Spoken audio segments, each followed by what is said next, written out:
Hello everyone, welcome to my channel. तो आज का टॉपिक है common mistake by divine feminines in her twin flame journey. तो चलिए बात करते हैं इस पे आगे कि डिवाइन फेमिनिन्स ऐसी क्या गलती करती है जिससे उनका यूनियन डिले होता चला जाता है, वो जर्नी में आगे बढ़ ही नहीं पाती हैं। तो सबसे इम्पॉर्टेंट बात है कि जब डिवाइन फेमिनिन को ये पता चलता है कि वो ट्विन फ्लेम जर्नी में है, तो वो इतनी एक्साइटेड हो जाती हैं, इतना उनके अंदर इतनी खुशी हो जाती है इस चीज़ की, और उनका जो एक कनेक्शन जो फील करती है डिवाइन मैस्कुलिन के साथ में, तो वो बहुत जल्दी जल्दी चीज़ों को करना चाहती हैं। तो वो इतनी एक्साइटेड हो जाती हैं कि वो अपने डीएम को बताने लग जाती हैं सारी चीज़ें जर्नी के बारे में, जैसे जैसे उनको पता चलता रहता है।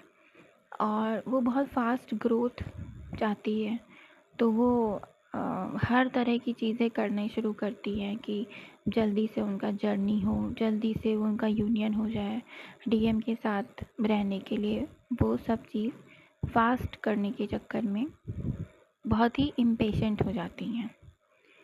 तो और इसी इम्पेशेंस के चलते उनके अंदर बहुत ज़्यादा एक्सपेक्टेशंस बढ़ जाती हैं अपने डिवाइन मैस्कुलिन से, जिसकी वजह से वो अपने ऊपर काम करना छोड़ देती हैं। वो सेल्फ ग्रोथ नहीं करती, सेल्फ हीलिंग पे उनका कोई ध्यान नहीं रहता है, जर्नी में वो आगे ही नहीं बढ़ पाती हैं, सिर्फ़ और सिर्फ यूनियन को चेज़ करती हैं। बस यही चाहती होती हैं कि डीएम मिल जाए, उनसे बात होती रहे, उनके साथ रहें, उनसे जल्दी से जल्दी शादी हो जाए और बस एक हैप्पी लाइफ जीने, मतलब वही सोचती रहती हैं कि कैसे ये चीज़ें जल्दी हो जाए, कैसे वो अचीव कर लें जल्दी। और इन्हीं सब के चलते उनका इमोशनल एक्सपेक्टेशन इतना ज़्यादा बढ़ जाता है अपने डीएम से कि वो उसी एक लूप में फंसती चली जाती हैं बार बार। जैसे कि मैं बता रही हूँ आपको एग्ज़ाम्पल, जैसे कि अब एक डीएफ हैं, उनको पता चला कि वो जर्नी में है, वो अपने डीएम से मिली, उन्होंने जो है बताया उनको। उसके बाद क्या होता है कि वो सोचती हैं कि भाई वो रोमांटिकली उनसे बात करे, मिले, बाहर जाए। थोड़े दिन ये बबल फेज़ में चलता भी है, ठीक है, लेकिन जब बातें आपकी सीरियस होने लगती हैं और ज़्यादा एक थोड़ा सा आप ऊपर के लेवल पे बढ़ने लगते हैं, तो डीएम भी जब उनकी अवेकनिंग ट्रिगर होती है और आपकी अवेकनिंग चल ही रही होती है, तो आप दोनों एक दूसरे को ट्रिगर करने लगते हैं। इस चीज़ को समझने में डिवाइन फेमिनिन्स को टाइम लग जाता है।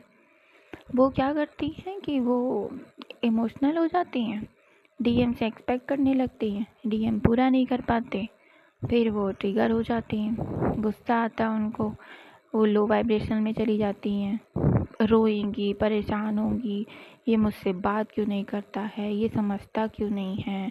और आप हर कोशिश करती हैं अपने डीएम को जर्नी के बारे में समझाने की, जो कि वो एकदम से नहीं समझ पाते हैं। तो अब यही आपकी सबसे बड़ी मिस्टेक हो जाती है कि आप इम्पेशेंट हो जाती हैं, उसके बाद आप एक्सपेक्टेशंस की एनर्जी में रहती हैं और लो वाइब्रेशन में चली जाती हैं। यही चीज़ें आपको समझने में इतना टाइम लग जाता है कि आप जर्नी में स्टक हो जाती हैं। फिर सोचती हैं कि क्यों मिली ये जर्नी, मेरे साथ ही क्यों हो रहा है ऐसा, मैं कहाँ फंस गई हूँ। आपकी फ़ाइनेंशियल ग्रोथ भी ख़त्म होने लगती है, परेशान रहती हैं, हेल्थ वाइज भी परेशान हो जाती हैं। तो ये सारी चीज़ें यहाँ से शुरू होती हैं और वो आप एक लूप में फंसी रह जाती हैं, बार बार बार बार रिपीट पे चलती हैं चीज़ें, और आप इधर उधर भटकती हैं कि कोई बताए क्या हो गया, कैसे निकलें बाहर से, फिनेंशियली कैसे बाहर निकलें।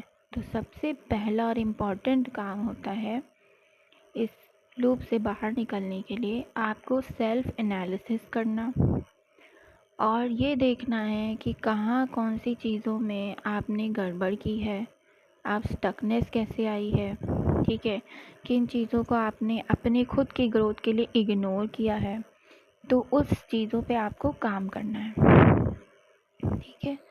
सारी चीज़ें आप जो है मतलब हर चीज़ के लिए आप डीएम के लिए मतलब यूनियन के लिए ही परेशान रहती हैं, तो वो चीज़ें नहीं करनी होती हैं।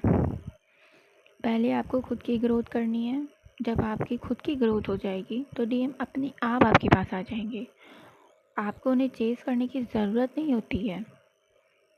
आपको सिर्फ अपने आप को सही करने की ज़रूरत होती है, अपनी एनर्जी को सही करने की ज़रूरत होती है, सेल्फ लव करने की ज़रूरत है, सेल्फ हीलिंग करनी है, ठीक है।